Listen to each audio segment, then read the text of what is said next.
네, 오늘 말씀의 제목을 우리 같이 한번 읽겠습니다. 아브라함 가족이 하란에 정착한 이유. 네, 벌써 16년이 되었습니다. 16년 전에 우리 정혁 집사님이 얘기한 대로 12월 19일이었던 것 같습니다. 하나님께서 몬트리올에 이 제자교회를 개척하도록 저희를 인도하셨습니다. 그때 주셨던 비전이 있습니다. 그게 우리 교회 웹사이트에도 나와 있고 주보에도 나와 있습니다. 같이 한번 읽어보겠습니다. 네, 예수 그리스도의 제자 공동체로 회복되어 글로벌 선교로 나아가는 교회. 이게 우리 교회 비전이라는 거 여러분 다 알고 계시죠?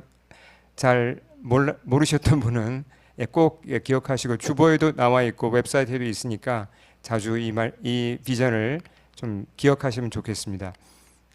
그때 이제 오랜 기도 가운데 받은 그런 비전이었는데, 근데 실제로 보면 한 사람이 교회에 들어온다는 게 그렇게 쉬운 게 아닙니다. 그게 그냥 되는 게 아니에요.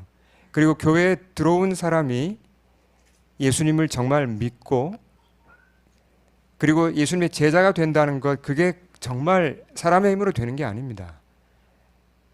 모여 있다고 다 제자가 아니잖아요. 성령님이 도와주셔야 그런 일이 일어나거든요.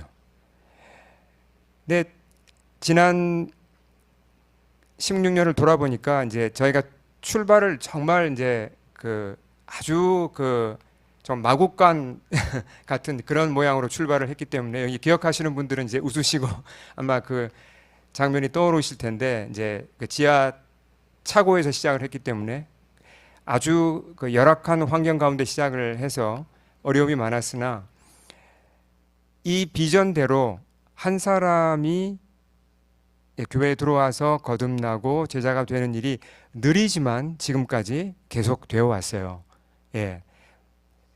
한 사람이 중요하잖아요. 이게 우리가 많은 사람을 하지 못해도 정말 한 영혼이 소중하다는 걸 저는 참 많이 배웠습니다. 지금도 우리 교회를 통해서 좀 느릴 수는 있지만 하나님이 하시는 일이 바로 이 일이라고 저는 믿습니다. 그리고 우리 인생에 있어서 가장 중요한 게 뭐예요? 결국 우리가 교회에 들어오고 주님의 교회에 들어오고 예수님을 만나고 거듭나서 제자가 되고 성숙한 크리스찬이 되는 게 우리 인생의 가장 큰 성공이고 가장 중요한 일이고, 그거 외에 더 중요한 게 뭐가 있습니까? 그렇잖아요. 여러분 아멘이십니까? 아멘. 여전히 저희는 이 비전을, 주님 주신 이 비전을 붙잡고 또 이제 또 한 해를 살아가고자 합니다. 이번 창립 감사 예배를 맞으면서 제가 창립 감사 예배 때는 이제 특별 말씀을 전하기 때문에 어떤 말씀을 주실지 이제 기도를 했었습니다. 근데 그때 주님이 제 마음에 주시는 소원이 이제 아브라함의 삶을 좀 돌아보도록 하셨습니다. 아브라함은 우리가 너무나 잘 알고 있는 믿음의 조상이고 우리 크리스찬들의 이제 모델이죠. 그렇지만 이제 우리가 아브라함에게도 배울 게 있지만 더 중요한 건 아브라함을 키우신 하나님이십니다. 아브라함이 처음부터 훌륭한 사람이 아니었잖아요. 아브라함 보시면 알겠지만 참 여러 그런 어둠을 많이 가진 사람이었고 죄도 많은 사람이었습니다. 그러나 하나님이 그를 인내하시고 키우셔서 정말 오래 인내하시면서 사랑을 쏟아부어서 키우셔서 그가 믿음의 조상으로 변화된 겁니다. 성장한 겁니다. 그 하나님이 너무 위대하시고 너무나 멋지시고 너무 가슴 설레는 분이세요. 저는 그 하나님을 여러분과 함께 다시 만나고 싶습니다. 아브라함을 키우신 하나님. 그래서 오늘 시작으로 몇 주에 걸쳐서 아브라함의 하나님을 우리가 한번 살펴보고자 합니다. 창세기를 읽어보시면 우리가 잘 알겠지만 인류가 하나님을 버림으로, 배신함으로 말미암아 이 세상에 타락이 왔잖아요. 세상이 엉망이 되어버렸죠. 하나님이 세상을 포기하지 않고 구원하고자 아주 장대한, 아주 중대하고 또 긴 계획을 세우시죠. 그러니까 세상을 구원하기 위해서, 인류를 구원하기 위해서 그 계획 첫 걸음으로 부르신 게 이제 아브라함이잖아요. 자, 오늘은 그래서 아브라함을 부르신 과정을 자세히 살펴보겠습니다. 자, 이때로부터, 그러니까 아브라함 때로부터 한 400~500년이 지나서 여호수아가 이런 말을 했어요.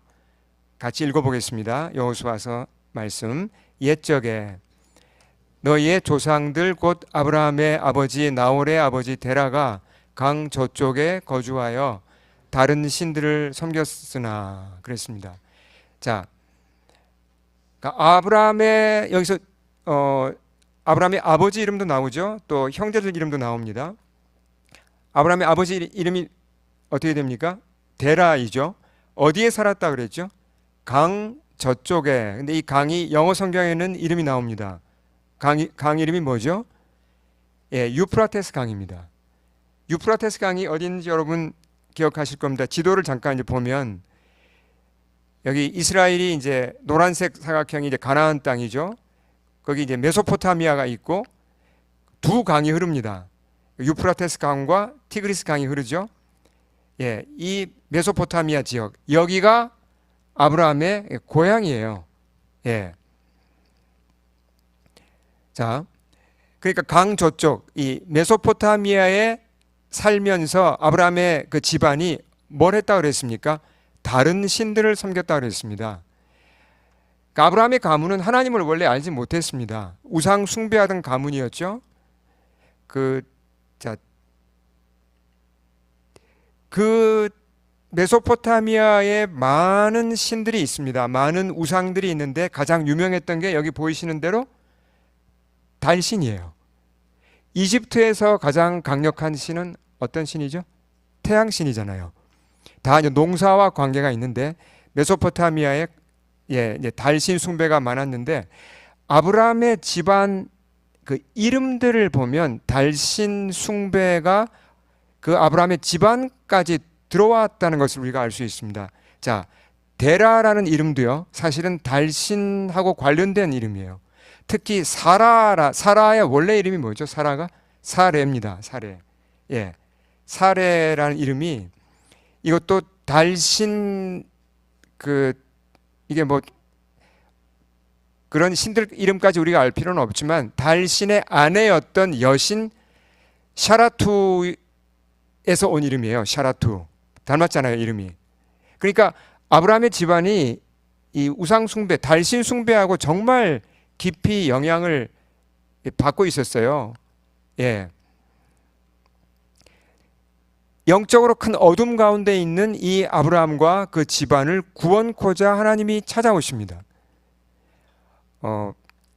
우리가 아브라함을 부르신 하나님, 그러면 오늘 읽은 본문을 떠올립니다. 오늘 우리가 방금 읽은 창세기 12장, 아브라함이 이제 아브라함을 하나님이 부르시죠. 너는 너의 본토, 친척, 아버지 집을 떠나 내가 너에게 지시할 땅으로 가라. 그 유명한 부르심의 말씀 우리가 다 기억하잖아요.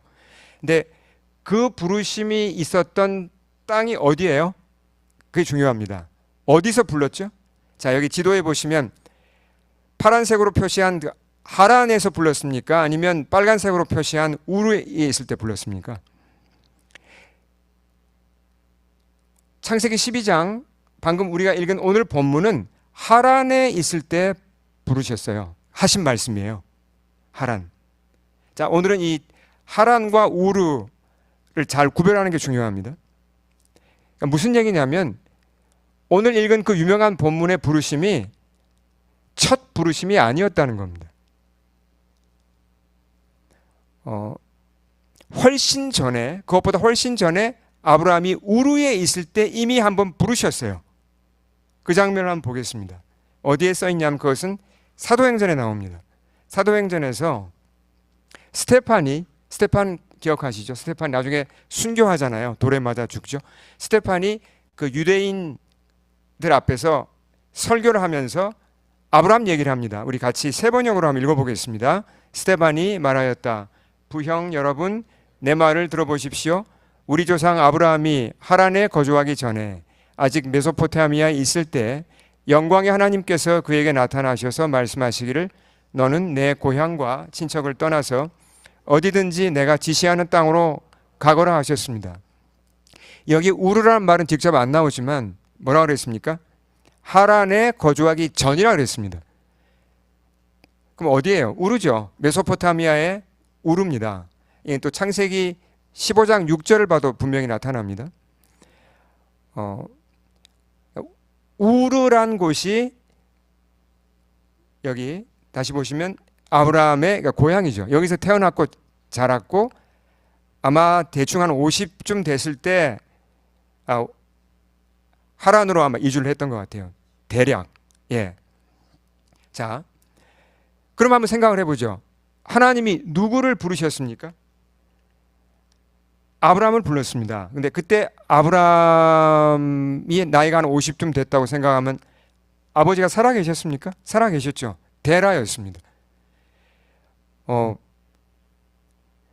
아브라함을 불렀으면 하나님이 아브라함만 부르신 거예요? 아니면 그 집안을 다 부르신 거예요? 집안을 다 부르신 거예요. 대표자는 아브라함이었지만 하나님이 불렀다는 건 뭘 말하죠? 하나님이 그 우상 숭배에 찌들어 있던 그 집안을 하나님이 나타나셔서 이렇게 부르셨습니다. 뭐라고 그랬죠? 여기 보면 너는 내 고향과 친척을 떠나서 어디든지 내가 지시하는 땅으로 가라. 자, 이 부르심이란 건 뭐죠? 구원을 향한 부르심 맞습니까? 어떤 일을 향한 부르심을 생각하면 안 됩니다. 여기서 먼저는 구원을 향한 부르심이죠. 지금까지 우상에 묶여 살았는데 너희가 이제 나를 따르라. 내게로 오라는 말씀이잖아요. 구원을 위한 부르심이었어요. 자, 그랬을 때 그 집안이 어떤 결심을 하는지는 오늘 읽은 본문 창세기 12장 앞에 11장에 보면 나옵니다. 같이 읽겠습니다. 데라가 그 아들 아브라함과 하란의 아들인 그의 손자 롯과 그의 며느리 아브라함의 아내 사레를 데리고 갈디아인의 우르를 떠나 가나안 땅으로 가고자 하더니, 자, 여기서 좀 혼동하기 쉬운 게 아브라함과 하란이란 말이 나옵니다. 여기서 하란은 아브라함의 형제 하란이고 땅 이름이 아닙니다. 도시 이름하고 같죠. 그러나 아브라함의 형제 중에서도 하란이란 형제가 있었습니다. 자, 누구를 주어로 좀 얘기하고 있습니까? 데라를 주어로 얘기하고 있어요. 데라. 그러니까 부르심은 아브라함에게 왔는데 아브라함이 누구에게 얘기를 한 것 같습니까? 아버지에게 얘기를 한 거죠. 아버지를 설득한 거죠. 그 당시에 우르에서 수백 킬로 떨어진 가나안 땅으로 이주하는 게 쉬웠겠습니까? 왜 가요? 거기를 알지도 못하는 땅에. 그 땅을 가나안을 왜 갑니까? 갈 일이 없잖아요. 근데 데라가 결단하고 집안 전체가 이주하기 시작했다는 것은 뭘 얘기합니까? 여호와 하나님을 받아들였다는 거죠. 받아들였으니까 이주를 하죠. 어떻게 이주를 합니까? 여호와 하나님을 믿고 따르기로 결단하고 실행에 옮긴 겁니다. 그 집안이 다 이제 움직인 거예요. 예. 큰일이 일어난 거죠. 놀라운 구원이 이 아브라함의 집안에 일어난 겁니다. 하나님이 그러면 아브라함과 이 집안을 가나안 땅으로 불러내고자 하는 이유가 뭡니까? 지금 메소포타미아는 너무너무 우상 숭배가 심해요. 부패한 땅입니다. 너무 세속 문화가 심합니다. 그 부패한 영적으로 어두운 메소포타미아에서 아브라함 집안을 끌어내어서 그들을 구원하는 거로 끝입니까? 그게 아니라 어떻게 하는 거죠? 새로운 나라를 만들고 새로운 민족을 통해서 온 세상을 구원하는 게 하나님의 목적이었잖아요. 그 목적 가운데 지금 아브라함 집안을 불렀고 순종해서 움직이기 시작한 거예요. 네. 근데 문제가 발생합니다. 바로 이어지는 말씀을 보면, 자, 가나안 땅으로 가고자 하더니, 그러니까 하나님이 처음부터 가나안 땅이라고도 알려주신 걸 알 수 있죠. 그렇죠? 근데 가고자 하더니 읽겠습니다. 뭐라 그랬죠? 하란에 이르러 거기 거류하였으며. 거류했다는 말은 잠깐 멈춘 게 아니라 영어에 뭐라 그랬죠?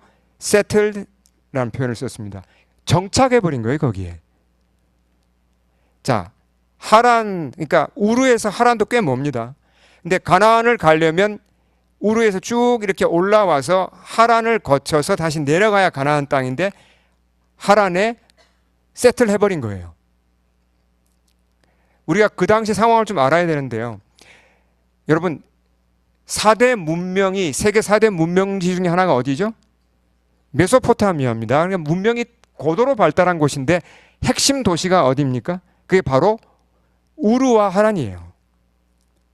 우르하고 하란은 그 당시에 뉴욕이었습니다. 학자들이 한 얘기, 제가 지어낸 말이 아니고 성경 학자들이 하는 얘기입니다. 런던이었고 뉴욕이었어요. 그러니까 아주 부유했고 대도시였고 문화가 번성했고, 예, 당연히 우상 숭배도 심했겠죠. 특히 하란은 어떤 지역이냐면 보세요. 이게 지리적으로 이 고대 근동에서 교통의 요지예요. 그러니까 무역의 중심지였어요. 굉장히 잘 사는 그런 도시였습니다. 잘 살았고 문화적으로도 아주 풍요로운 그런 도시였어요. 그러니까 아마 데라가 이제 다 같이 우리 가나안으로 가자. 여호와 하나님을 우리 이제 믿는다. 출발해서 가다가 마음이 싱숭생숭했을 것 같아요. 이거 내가 잘 알지도 못하는 가나안인지 어딘지. 그때 가나안은 진짜 별 볼 일 없는 시골이었어요. 여러분, 뉴욕에 살다가 저 어디 시골 구석에 가서 산다고 생각하면 이게 참 답이 안 나오잖아요. 얼마나 답답하겠습니까? 불안하고 뭐 해 먹고 살지? 거기 가서 또 이거 뭐 무슨 환경이 어렵고 불편하면 어떡하지? 별별 생각이 다 들고 뭐 애들 교육은 어떡하고 그렇잖아요. 이게 도시에 살던 사람이 시골 구석으로 산다는 게 이게 보통 힘든 게 아니잖아요. 근데 가다 보니까 하란이 있네요. 하란도 우르 못지않게 멋진 곳이에요. 그러니까 마음이 변한 거예요. 아브라함의 아버지가, 나홀이 그냥 정착을 해버린 겁니다. 멈춘 거죠. 하나님은 분명히 가나안으로 가라고 했는데, 그러니까 어떤 겁니까? 우리가 이제 잘 이해를 할 수 있죠. 하나님 말씀은 하나님 말씀이고 내가 판단하니까 가나안 땅에 가는 건 무리다. 하나님에서도 하나님 잘 믿으면 되지 뭐 이렇게 생각한 거죠. 근데 그 선택이 끝이 좋지 않았다는 걸 성경이 아주 심플하게 그러나 강하게 표현을 합니다. 바로 이어지는 말씀이 이렇게 나와요. 읽겠습니다. 데라는 나이가 205세가 되어 하란에서 죽었더라. 예, 데라가 죽었다는 말만 딱 나와요. 데라가 구원을 받았을까요? 어떻게 생각하십니까? 근데 이건 성경에 써 있지 않으니까 정확하게 모르는데 저는 개인적으로 그래도 우르를 떠나서 하나님 말씀을 따라왔기 때문에 주님을 영접한 게 아닌가 저는 그렇게 믿고 싶어요. 예, 그러나 신앙을 꽃 피우지 못하고 반쯤 순종하다가 끝난 게 참 아쉽죠. 예. 자, 그러면 이제 아브라함으로 초점을 한번 맞춰보겠습니다. 처음에 하나님이 누구를 직접 불렀습니까? 아브라함을 불렀잖아요. 그래서 집안 전체가 다 이제 우르에서 가나안으로 가는 중이었는데 아버지 데라가 하란에서 그냥 야 이제 우리 여기서 그냥 정착한다. 멈춘 거잖아요. 몇 년이나 하란에 머물렀을까요? 이걸 우리가 정확하게 몰라요. 그러나 학자들이 추정해 보면 대략 한 15년에서 20년입니다. 짧은 기간이 아니에요. 그럼 아브라함이 어떻게 하는 게 마땅합니까? 하나님이 분명히 뭐라고 말씀하셨습니까? 다시 사도행전을 보면 처음에 아브라함에게 우르에서 나타나신 하나님을 성경이 뭐라고 묘사를 했죠? 하이라이트 한 부분에 뭐라고 묘사를 했습니까? The God of Glory, 영광의 하나님이 나타나셨습니다. 그를 부르신 거예요. 그를 구원하신 겁니다.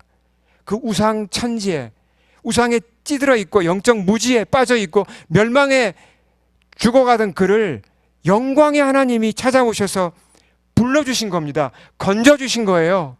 그리고 희망을 주시고 하나님의 놀라운 사명을 맡기신 겁니다.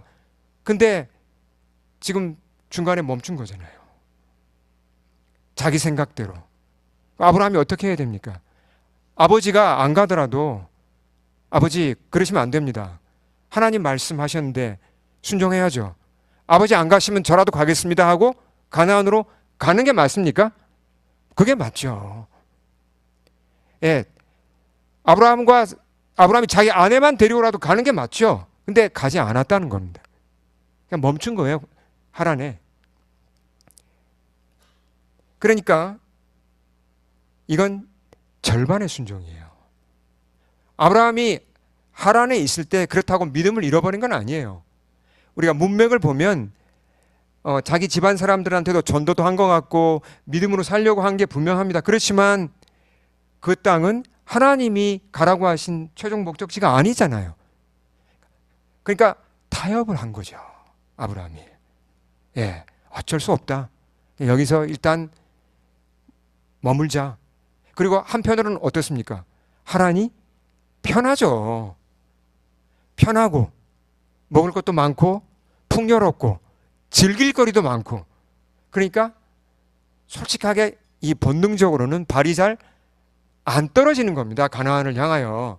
가나안 그 깡촌으로 가면 고생할 게 뻔한데 내가 왜 거길 가나 그런 생각이 들지 않았겠습니까? 아브라함도. 그러니까 주저앉은 거죠. 아브라함이.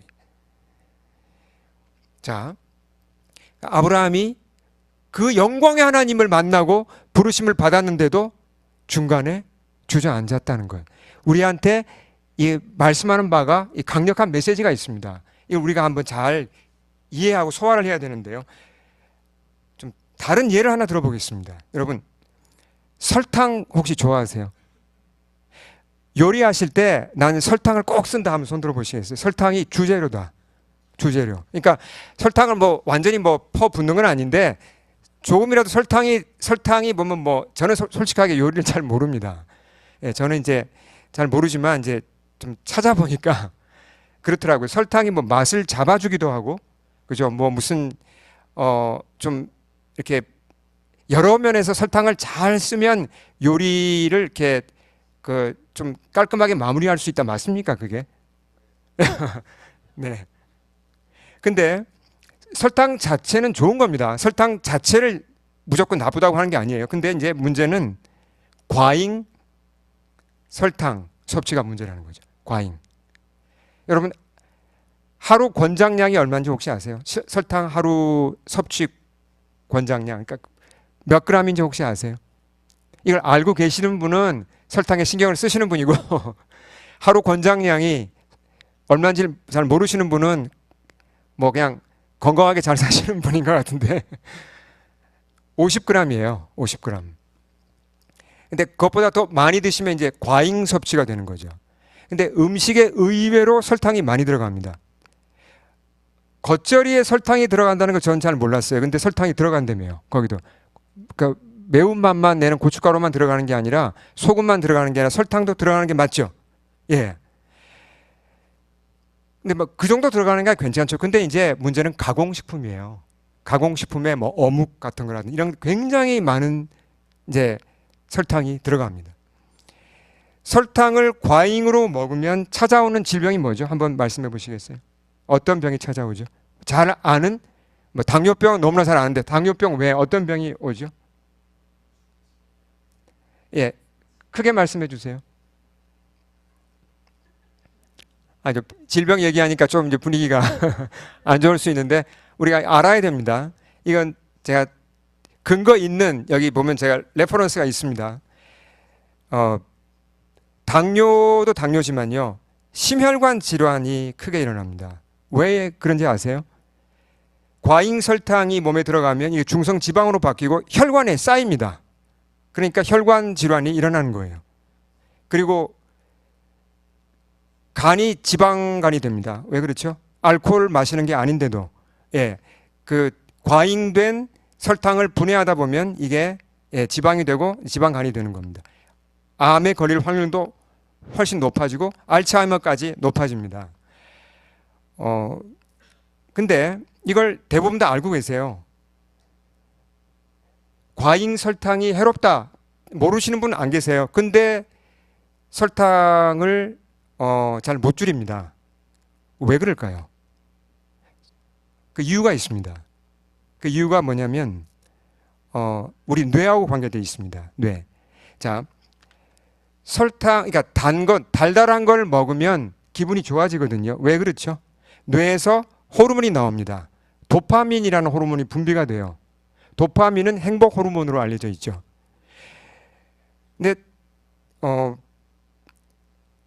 아주 단 걸 먹어서 야 이제 정말 아주 단 뭐 예를 들어서 무슨 그 설탕을 충분히 이제 설탕을 많이 넣은 라떼 같은 거 하나 마시면 기분이 참 좋아지죠. 근데 이게 과잉 설탕을 계속 똑같은 양으로 먹으면요, 이제 먹어도 기분이 별로 안 좋아져요. 기분이 똑같이 좋아지려면 어떻게 해야 되죠? 더 달게 먹어야 됩니다. 그래야만 뇌가 그 신호를 받아들여서 도파민을 분비를 해요. 자, 이거 어디서 많이 들어본 거 아닌가요? 똑같은 양을 먹으면 이제 별로 만족이 없고 더 많이 먹어줘야 만족이 온다. 이거 어떤 걸 뭐하고 관련된 얘기죠? 이게 바로 마약이죠, 마약. 마약의 그 기전하고 메커니즘하고 너무 닮았어요. 학자들이 그렇게 얘기를 합니다. 설탕 과잉이. 네. 그러니까 이게 끊기가 어려운 거예요. 예. 설탕에 내가 이렇게 설탕 과잉에 젖어들기 시작하고 익숙해지면 끊기가 어려워지는 겁니다. 그래서 캐나다 같은 경우는 이제 성인 가운데 33%가 비만을 앓고 있는데 이 병의 주범이 설탕 과잉이에요. 예. 근데 한국 같은 경우 이제 간략하게 말씀드리면 이 당뇨병 환자가 증가하는데 인구의 16% 정도가 당뇨병 환자고 당뇨 전 단계까지 합치면 50%를 넘습니다. 그러니까 굉장히 심각하죠. 근데 이제 문제가 있어요. 자, 보세요. 여러분, 설탕을 조심하기 위해서 가공식품, 그러니까 뭐 우리가 어묵을 산다든지 또 뭐 게맛살을 산다든지 아니면 뭐 과자를 사고 빵을 사고 뭐 시리얼을 사고 그럴 때 성분표를 보잖아요. 근데 성분표에 뭐라고 되어 있는지 아세요? 보면 설탕이란 말이 잘 안 보입니다. 주로 이런 말로 표현되어 있어요. 자, 덱스트로스가 뭐예요, 여러분? 들어보셨어요? 덱스트로스. 덱스트로스가 이거 뭐 다른 성분 같잖아요. 이거 포도당입니다. 예. 설탕의 다른 이름이에요. 이게 화학적으로는 대부분 설탕이에요. 왜 이런 용어를 쓰죠? 식품 회사들이 성분표를 봤을 때 소비자들이 설탕이 별로 안 들었네. 뭐 다른 게 많이 들었구나. 속이는 겁니다. 예. 그리고 이렇게 또 쪼개서 성분을 표시해요. 액상과당 몇 프로, 덱스트로스 몇 프로, 사탕수수즙 몇 프로. 그러니까 하나만 보면 작게 보이잖아요. 굉장히 교묘하게 소비자들을 이렇게 속이는 겁니다. 그러니까 아무 생각 없이 그냥 먹다 보면 과잉 설탕 섭취를 하게 된다는 거예요. 참 이게 무서운 겁니다. 하나 더 이제 이게 여러분의 건강하고도 관계가 된 거기 때문에 제가 좀 얘기가 좀 길어졌습니다. 영국의 예를 들 수 있어요. 영국에 어떤 문제가 있었냐 그러면 어린이들이 이 비만이 많이 생기는 겁니다. 어린이 비만이 너무 심각했는데 주 원인이 뭐였냐면 소프트 드링크였어요. 음료수.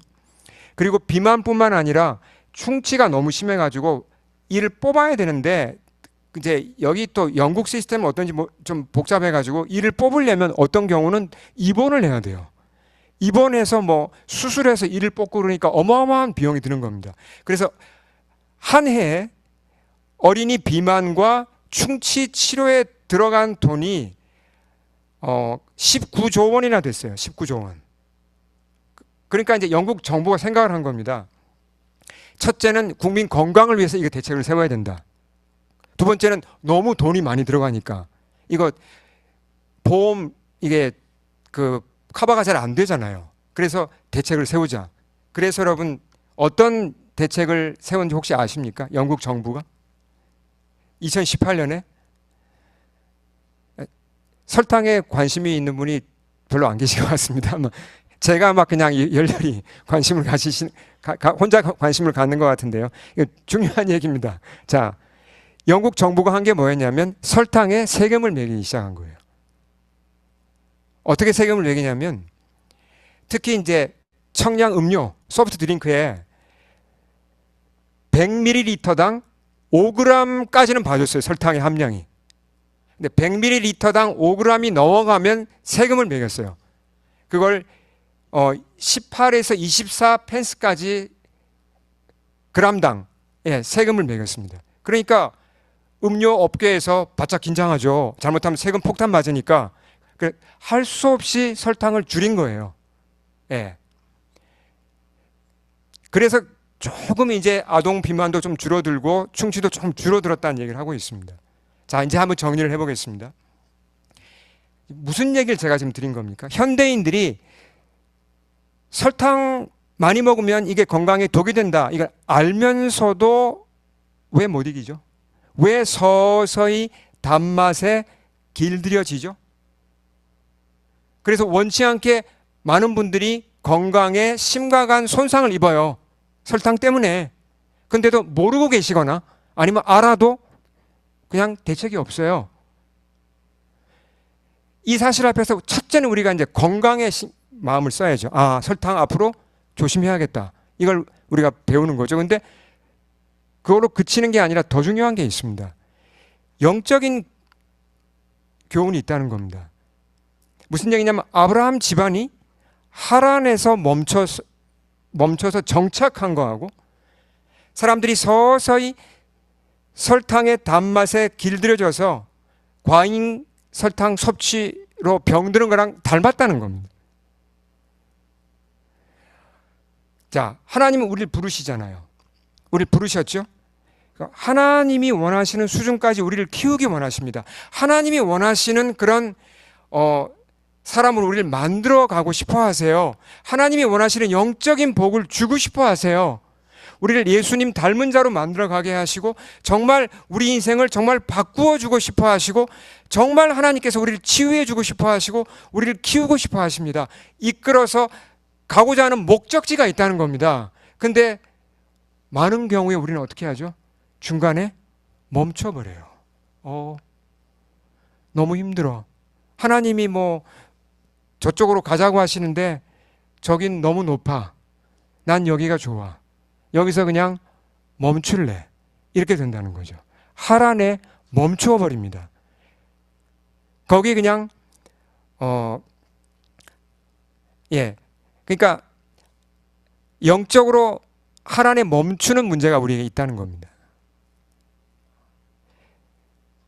세상의 이 유혹이라는 게 얼마나 강합니까?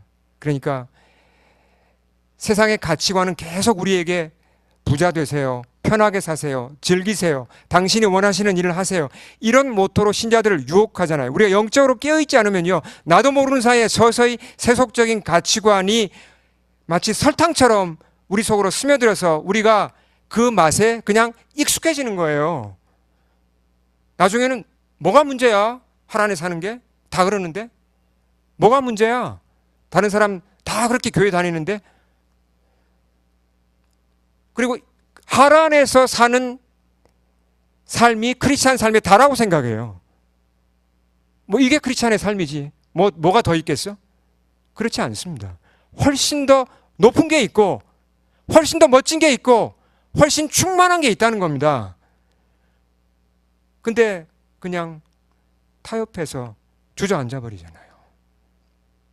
여러분, 이 아브라함과 아브라함 집안 어떻게 일으켜서 다시 가나안으로 가게 할 수 있겠습니까? 어떻게 영적으로 흔들어 깨워서 아브라함 그 영적인 풍성함으로 가게 할 수 있겠습니까? 아브라함이 혼자 결단한다고 그게 되겠습니까? 못합니다. 여러분, 우리가 아브라함 생각할 때 그가 믿음으로 산 훌륭한 사람이었지만 자기 힘으로 그게 한 게 아니에요. 자, 그래서 하나님께서 찾아오셔서 첫째는 이제 그 아버지의 죽음이 아마 아브라함에게 큰 충격으로 다가갔을 거고요. 하나님이 이렇게 부르십니다. 자, 크게 우리가 낼 수 있는 가장 큰 목소리를 내서 한번 크게 또렷하게 아브라함 집안을 향하여 한번 크게 한번 읽겠습니다. 시작. 여호와께서 아브라함에게 이르시되 너는 너의 고향과 친척과 아버지 집을 떠나 내가 내게 보여줄 땅으로 가라. 학자들은 이 말씀을 아주 단호하고 강력한 명령이라고 합니다. 왜요? 깨워야 했기 때문에요. 그냥 처음 부르신 게 아니잖아요. 이건 두 번째 부르신 겁니다. 하란에 그렇게 그냥 세속 문화에 젖어서 흔들리고 세상에 떠내려가고 있는 그 아브라함, 영적인 잠에 빠져 있는, 취해 있는 그 아브라함을 깨워야 했기 때문에 하나님이 아주 강력하게 부르신 거예요. 명령하신 겁니다. 그냥 단도직입적으로 말씀하시죠. 너는 뭘 떠나라 그랬습니까? 고향을 떠나고 친척을 떠나고 아버지 집을 떠나라라고 얘기했잖아요. 흔들어 깨운 겁니다. 거기 있으면 너 인생은 그렇게 시드는 거야. 일어나야 돼. 훨씬 좋은 게 있는데, 훨씬 풍성한 삶이 있는데 왜 거기서 주저앉아 있니? 잠들어 있니? 아브라함아 일어나라. 깨우신 거예요. 이게 하나님의 사랑이죠, 여러분.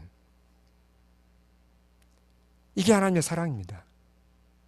이 이후로도 하나님은 아브라함이 영적으로 슬럼프에 빠질 때마다 찾아보셔서 흔들어 깨우세요. 그게 창세기 15장이고 창세기 17장이고 창세기 22장입니다. 쭉 아브라함의 인생이 그런 식으로 연결돼요. 이 하나님을 생각하면 너무나 감사해요. 우리 힘으로 이 세상에, 이 험한 세상에서 우리 믿음 못 지킵니다. 우리 힘으로 이 유혹 많은 세상에서 내가 이 세상을 거슬러 살지 못합니다. 소금과 빛이 못 됩니다. 근데 우리에 누가 계시죠? 주님이 계세요. 때마다 우리에게 여러 경로를 통해서 말씀하세요. 우리를 부르세요. 흔들어 깨우십니다. 얘야, 일어나라. 얘야, 정신 차려야지. 유혹을 이겨야지. 사랑을 기억해야지. 사명을 기억해야지. 우리를 흔들어 깨우세요. 그 소리를 여러분 들으십니까? 큐티를 통해서, 설교를 통해서, 찬양을 통해서, 소그룹 모임을 통해서 하나님은 끊임없이 우리를 깨우시고 정신 차리게 하셔서 지금까지 이끌어 오셨습니다. 이 자리에 있게 하셨습니다. 그리고 앞으로도 주님이 그렇게 하실 줄로 믿습니다. 아멘. 우리 함께 기도하시겠습니다.